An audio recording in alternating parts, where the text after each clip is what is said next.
यो दिदी चाहिँ को म चिन्दिनँ है, तर यो दिदीले स्याङ्जाको बारेमा यस्तो राम्रो कुरा गर्नुभएको छ नि, यस्तो राम्रोसँग सबै ठाउँलाई समेटेर भन्नुभएको छ नि। ल एकचोटि यो कुरा दिदीको कुरा सुनाउँ त।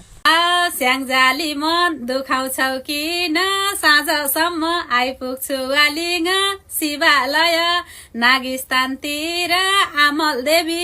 लग्देऊ है मन्दिर वालिङ बजार घुम्नी छ रहर सफा अनि व्यवस्थित सहर चण्डी भन्ज्याङ जाउँला नि रमाउँदै ट्रेकिङ फोटो सँगै हात समाउँदै कफी अदुवा उत्पादन धान हो स्याङ्जा जानी सुन्तला खान हो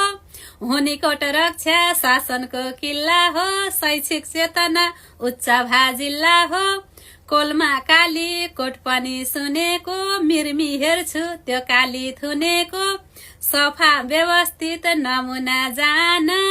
सिरबारी होमस्टे स्याङ्जाकै पहिचान स्याङ्जा राम्रो अनेकै तरह छाङछाङतिर त्यो नबगरह स्याङ्जा घुम्दा नमाने डाँड सतौ चण्डी र भालु पहाड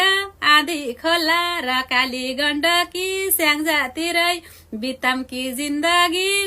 मनका मान्छे मायाको खानीमा ओरस्टेर छन्चिसा पानीमा घर त मेरो स्याङ्जा रयाले